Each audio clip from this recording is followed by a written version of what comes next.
ముఖ్యంగా 10 సంవత్సరాలుగా BRS party TRS party ప్రజలకు దూరమై ప్రజల ఆకాంక్షలకు అనుగుణంగా పరిపాలించలేదు కాబట్టే మీరు పక్కకు పెట్టడం జరిగింది. ఇప్పుడు మోడీ బీజేపీ కూడా గత 10 సంవత్సరాలుగా ఈ రాష్ట్రాన్ని పరిపాలిస్తుంది.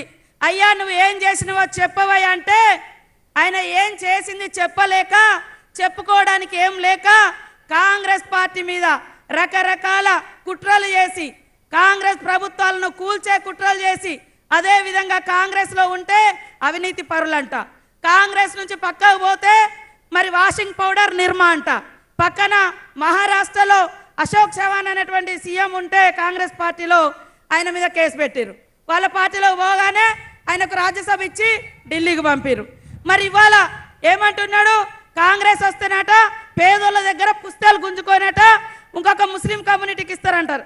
అరే ఏమైనా బుద్ధి ఉందా మోడీ గారు? నీకు ఒక రాజ్యాంగబద్ధమైనటువంటి పదవుల్లో ఉండి నువ్వు 10 ఏళ్ళు ఈ రాష్ట్రానికి, ఈ దేశానికి, ఈ ప్రజలకు ఏం చేసినవో చెప్పు, మేము ఇవాళ చెప్తాం. మరి నువ్వు హిందువుల పార్టీ అని అంటున్నావు కదా, హిందువులకు గుడిలో దేవుని మొక్కుతే కనీసం అగరబత్తి మీదనైనా నువ్వు జిఎస్టీ వేయకుండా ఫ్రీగా అగరబత్తి ఇస్తానని నేను అడుగుతా ఉన్నా. మరి ఏమన్నా ప్రత్యేకంగా నువ్వు అంటున్నావు కదా హిందూ ముస్లిం అని, హిందువుల మీద ట్యాక్సీలు వేయకుండా 10 ఏళ్ళు రూపాయి వసూలు చేయకుండా ఏమన్నా పరిపాలించినవా నేను అంటున్నా.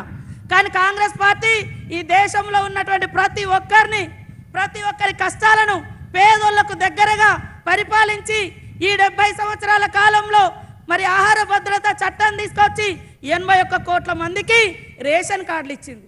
పని లేనటువంటి వాళ్లకు ఈ కులము ఆ కులం అని కాకుండా ఉపాధి హామీ చట్టం తెచ్చింది. ప్రతి పిల్లగాడు చదువుకునే విధంగా, ప్రతి అమ్మాయి చదువుకునే విధంగా విద్యా హక్కు చట్టం తెచ్చింది. నువ్వేం తెచ్చినవయ్యా? జిఎస్టీ తెచ్చిండు. జిఎస్టీ తెచ్చి ఈ 9-10 సంవత్సరాల కాలంలో దేశవ్యాప్తంగా పేదల నుంచి 54 లక్షల కోట్ల రూపాయలు పన్నుల రూపంలో వసూలు చేసిరు. కానీ కాంగ్రెస్ మహిళలకు లోన్లు ఇచ్చింది. మహిళలకు 500కే ఆనాడు కాంగ్రెస్ ఉన్నప్పుడు ఇళ్లల్లో మరి గ్యాస్ సిలిండర్ ఇచ్చి అక్కల కష్టాలు తీర్చింది. మరి అదేవిధంగా రైతన్నల రుణమాఫీ ఏకకాలంలో చేసింది. ఇందిరమ్మ ఇండ్లు ఇచ్చింది, బడులు ఇచ్చింది, గుడులు ఇచ్చింది, మడి ఇచ్చింది. ఇవాళ వ్యవసాయ రంగాన్ని అద్భుతంగా ఇవాళ కడెం ప్రాజెక్టు కావచ్చు ఆదిలాబాద్లో, మరి శ్రీరామ్ సాగర్ నిజామాబాద్లో కావచ్చు, ఇవన్నీ తెచ్చినాం. మీరేం తెచ్చిరా? ఒక్కటన్నా ఇవాళ ఏమన్నంటే అయోధ్య పేరుతోటి ఊరూర్లో వసూలు చేసుకున్నారు, తీసుకుపోయి అక్కడ కట్టిరు, సంతోషం. కానీ మాకేమిచ్చిర్రు? ఊళ్ళల్లో ఏమిచ్చిర్రు? ఇల్లు ఇచ్చిరా?